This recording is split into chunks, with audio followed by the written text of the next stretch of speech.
Hello, hello, hello. I have a gift for you. Welcome to Her Conversation Show. I am Her Majesty, the Giver. Okay? I am here with someone so special today.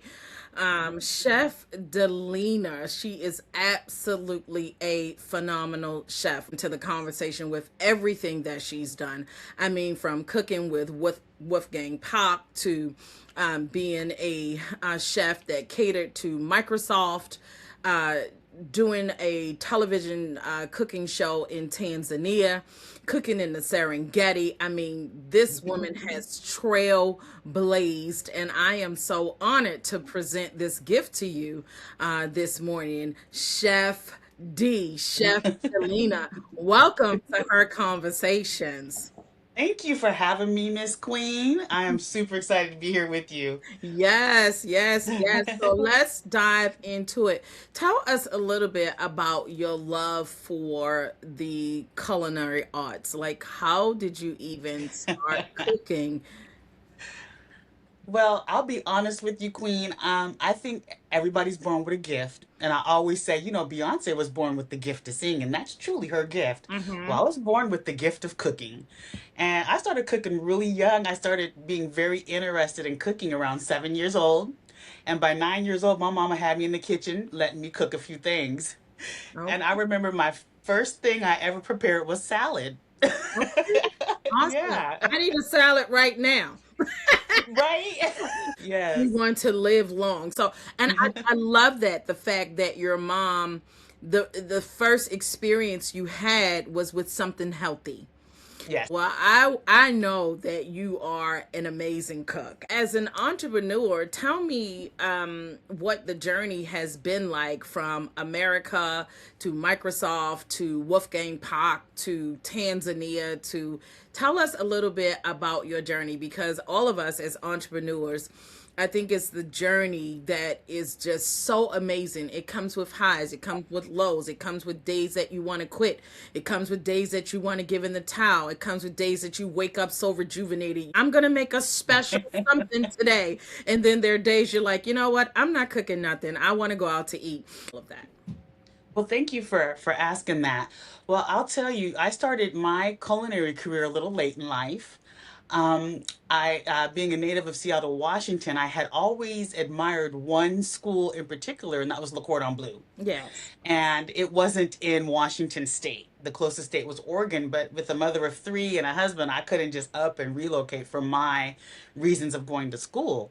And so I was in a whole different field. I'm a jack of all trades, and I did many other things before I got to be able to be into culinary officially. But I've always been an amazing cook. And anytime I would entertain friends or family or cook, people would say, Delina, you need a restaurant. Like, I've been hearing this since 12 years old. When you grow up, you need a restaurant. You need a restaurant. You need a restaurant. And so my journey in culinary started in my late 40s when suddenly Le Cordon Bleu popped up in Seattle, Washington, and I was able to attend. Within 4 days, I was in college, and being a little older and having that lineage of cooking and just that gift, I was always at the top of the class, Mm-hmm. and So so wait, I'm gonna stop right there. So would you say that you manifested that because it was your desire? It was a school that you had already connected to mhm. far in the future, but it was not within your reach. It came into your reach because it was just meant to be.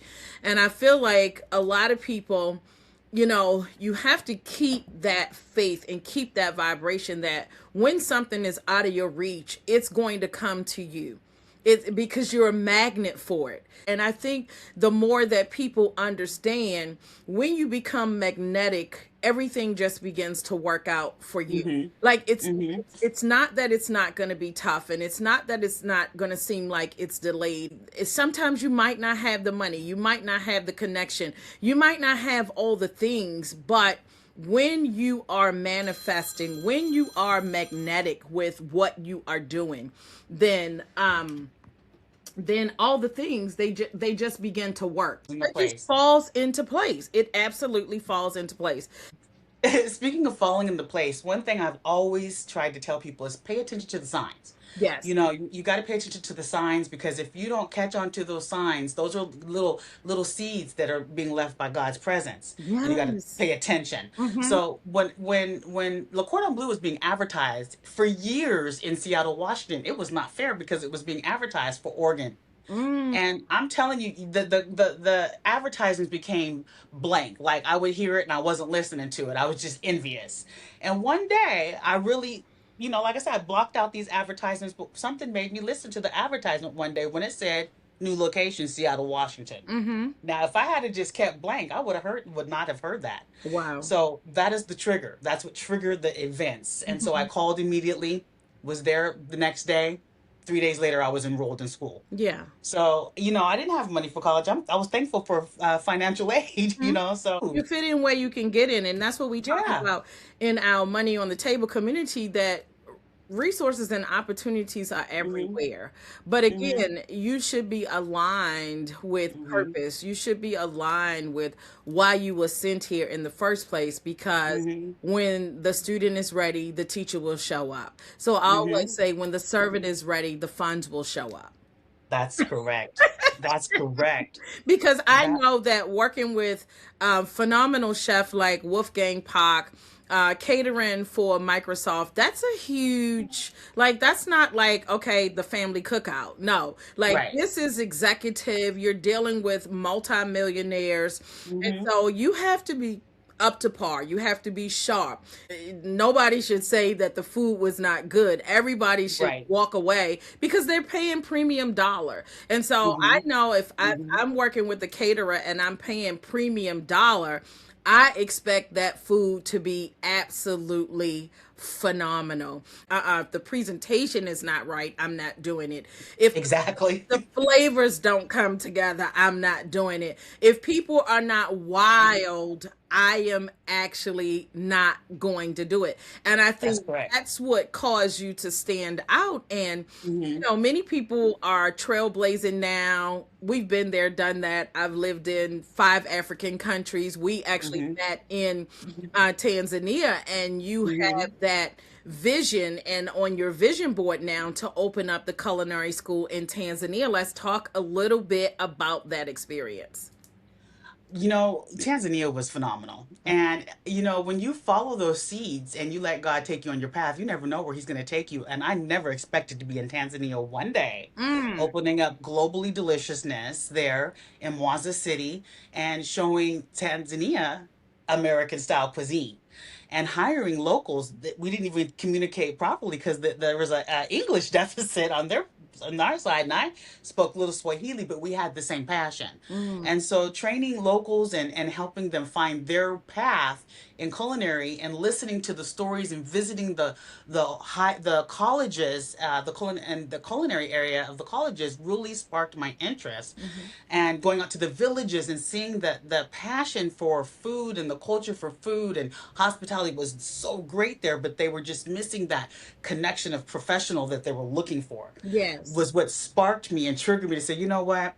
I believe that I could have a culinary school here in this country for Yes. sure. Absolutely. And and absolutely introduce something unique that they're not quite doing yet, and give them a farm to table experience, and bring in the culinary institutes to help with the restaurant and train them and release them in a positive and mighty way back out into the field.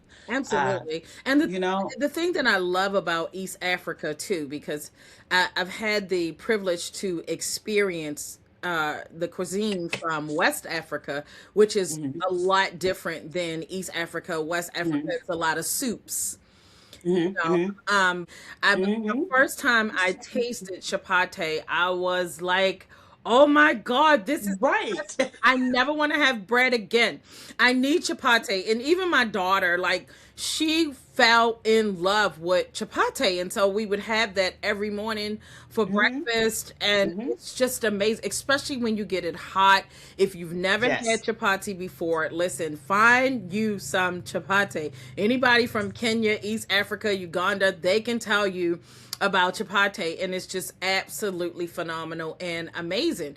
And so the thing that I enjoyed about being in Africa was that everything is fresh. Yes. Unlike America, we go to the grocery store, we Hmm. put the food in the fridge and all of that stuff. But in Africa, you're doing the market every day because you never know when the lights are going to go out. God forbid, Right. unless you have solar or you have a gin, which is so loud it wakes up all the neighbors. Everybody. Yeah.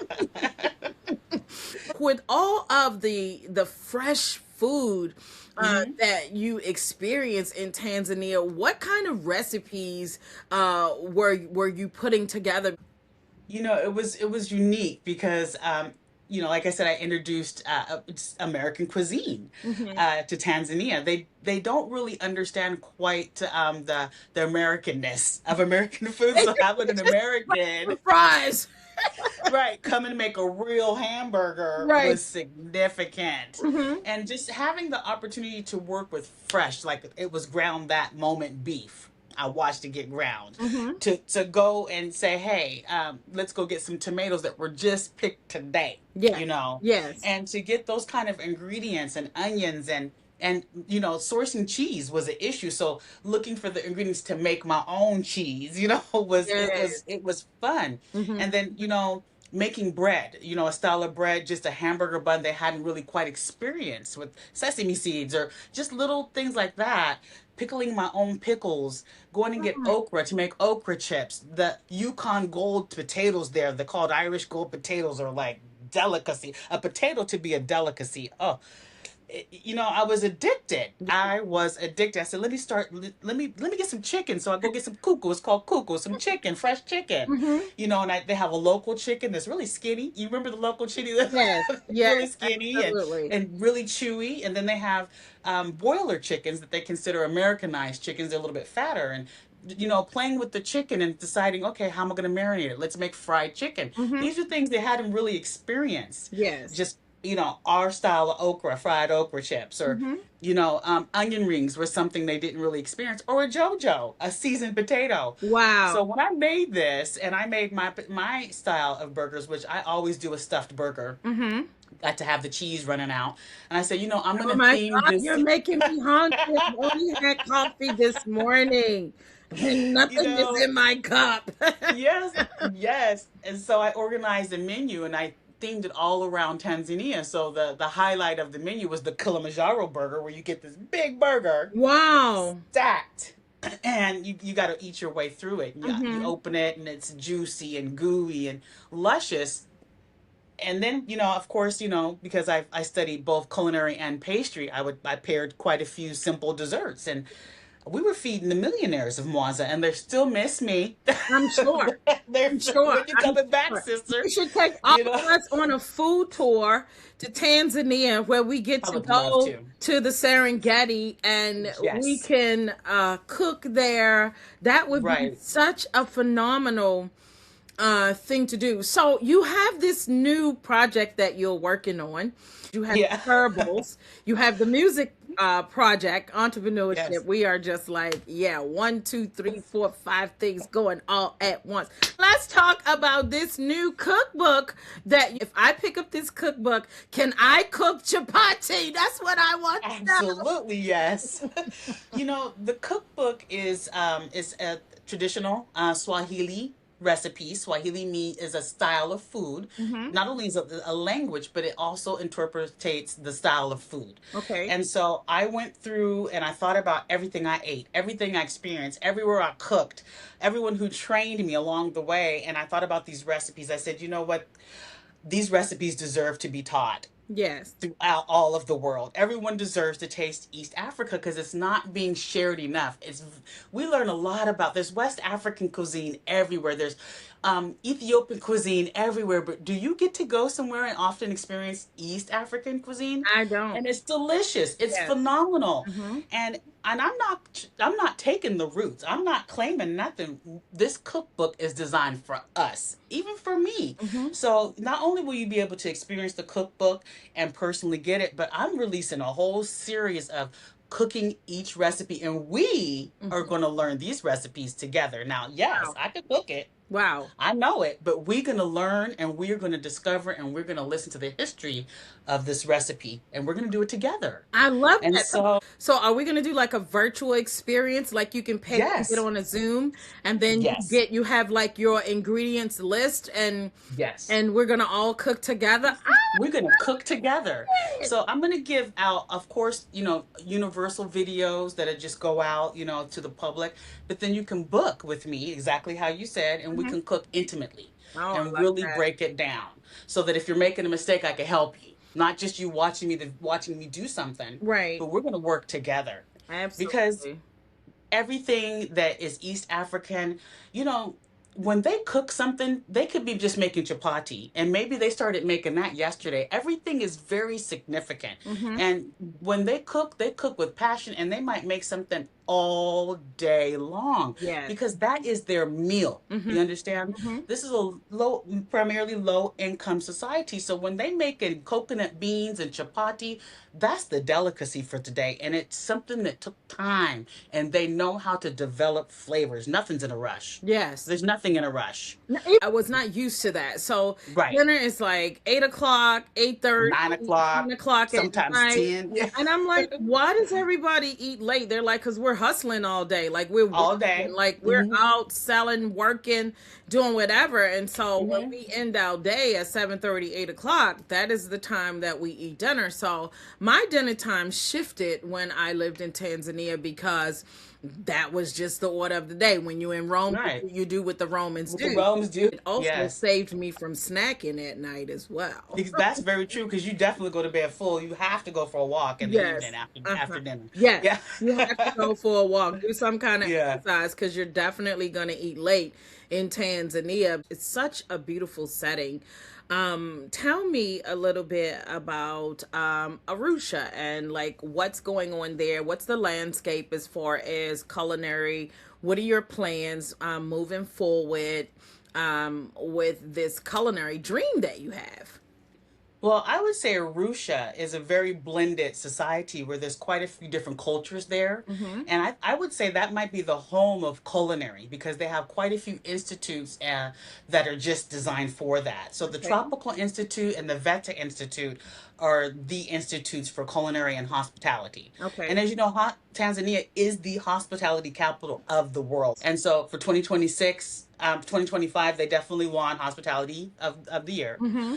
And so, that already shows you the caliber of training. But I kind of became known in Tanzania as someone to come in and, they would want me to come in and do seminars, help us train that American flair. Yes. Um, and so, my goal with Arusha is I'm currently working with a little school out there in the village, in the Maasai village called Drive Change Foundation. Mm-hmm. And it is an orphanage and it is a school. It's primarily for children of disabilities and it's for the community. Yeah. And when they reached out to me, they were just asking a few questions and it turned into a whole conversation and turned to a partnership and it turned into an opportunity. With there being 100 acres of land available, we Love found the hearing it. opportunity to be able to farm that land, use that farm to support the school, Mm-hmm. bring in that farm to table idea, build that restaurant, uh, get the local schools involved, Mm-hmm. and I'll head the whole food foundation for that. We're Absolutely gonna start slowly, amazing. slowly. Mm-hmm. We're gonna bring in the tourists from all of the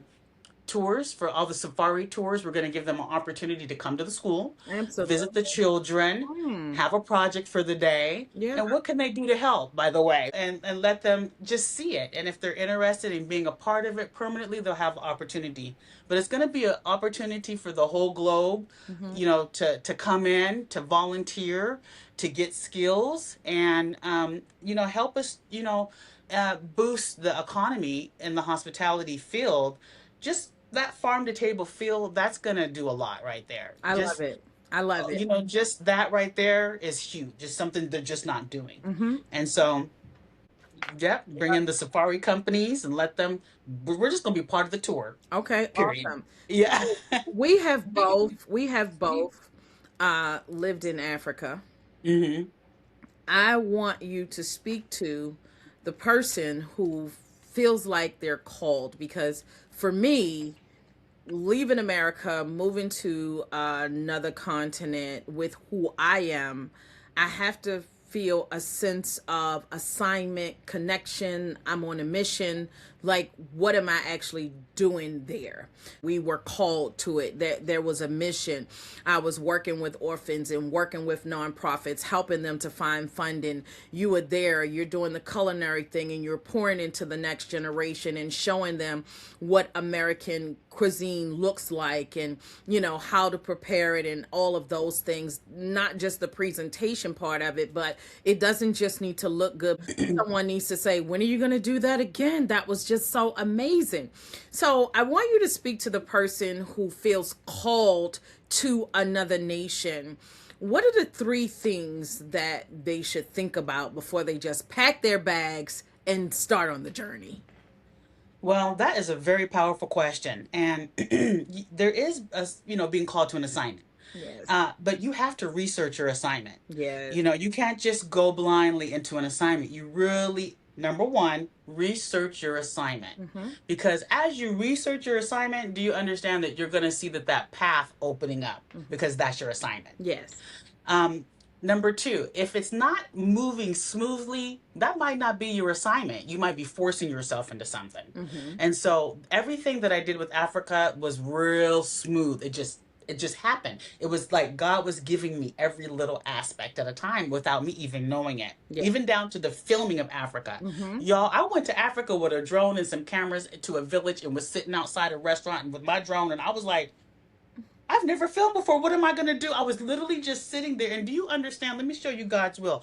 A whole film crew walked past me and went into the building. And I was like, English, English. I'm watching actors, cameras, equipment. I'm like, that's God's power. And so that's when I say things just open up smoothly. And number 3, when you feel frustrated, reset and restart. Don't give up. Yeah. Don't give up. Because, doing things internationally, and you're going to come across barriers, things that might make you think differently. Like, this is stressful. This could be too much. Just relax. Take it one step at a time. Sit back, take a day, reset. How am I going to approach this a different way? Yeah. Don't give up on your story and your path. Absolutely. So if you're being called, especially to go overseas, that's your 1, 2, 3. I want to piggyback on that a little bit, because doing business in U.S. and doing business out of the country are 2 different things. And so you have to have a completely different mindset, because you're thinking as an American. Right. You're going to a total different continent. And so the way that they do things, the way that this system moves, it's totally different. As well as I know, Africa moves totally different. Things move a lot slower. Very slow. They're going to be missing pieces anytime you try to register a business or do banking. I remember I'm in Ghana, and I received a large wire transfer, and they held my money up at the bank. So absolutely. Like, why is my money not coming through? So I'm sitting with the manager in the bank, and she's like, well, it's being held up just to make sure it's not money laundering. I was like, this is Africa. Stop playing with me. Release me. I'm gonna sit here all day. Yeah.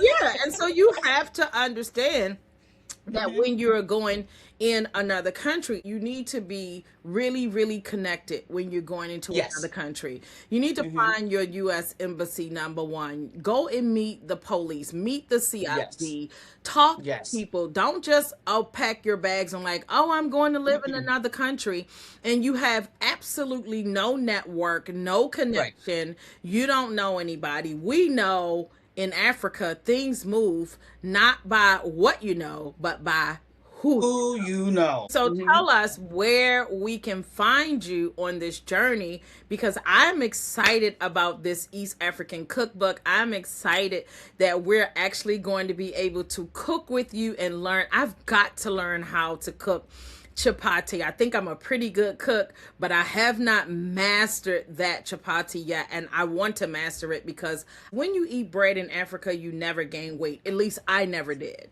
I had bread, eggs every But tell us exactly how we can follow you. And I'm going to put the link in the description as well. So you can follow Chef D as she is taking this journey and taking us on a journey with East African cooking. How can we find you? I think the best place to experience everything about me is on YouTube. And it's Okay. just under my name, Delina Rollins. Mm-hmm. And from at there you can experience the whole series that we filmed. You can experience recipes, you can experience the music, and you can experience my philosophy right there in YouTube. But I'm on Awesome. every platform. You could find me on TikTok, you can find me on YouTube. Like I said, I mean Facebook, pretty much every platform. Right. The business name is Deliciousness, Okay. and I'm slowly trying to pull my name back into it, which is Delina Rollins. Right. But if you just go into Google and you type in Deliciousness, and Queen will put it there for you. Deliciousness is the actual brand, and yeah, you'll be able to see everything, my full resume with that. Awesome. Now with the cookbook, I had to give myself a little grace because guy had me delivering all these projects at once. Right. And when his time is moving, it's just moving. Yeah. You just follow the Right. path. Uh-huh. If you're smart, you pay attention to the signs. Exactly. Yes, Success ma'am. leaves So, clues all the time. oh, you gotta.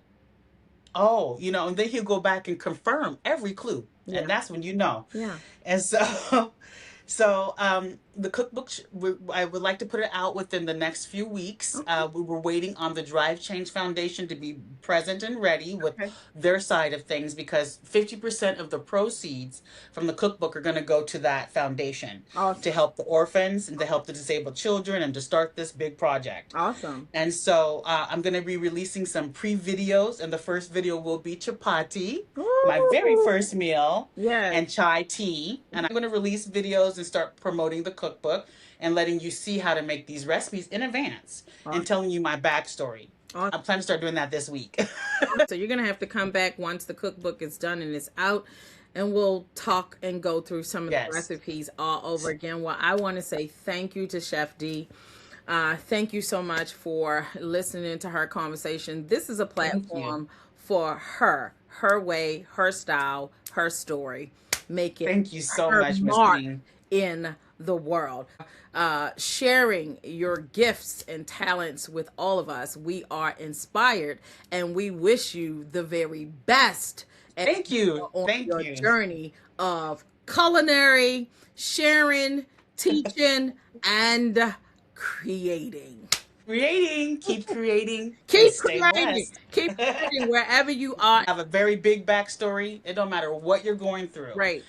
God will provide the way. Yes, the way Believe is always provided. it. When the Yes. servant shows up, the funds will follow. So whatever you Amen. do, find your purpose, find why you Yes. were here, because your gifts will make room for you. I salute you. Thank you. Thank you, Miss All right. Queen. I salute you, Queen. We're done. Phenomenal woman, y'all. Yes.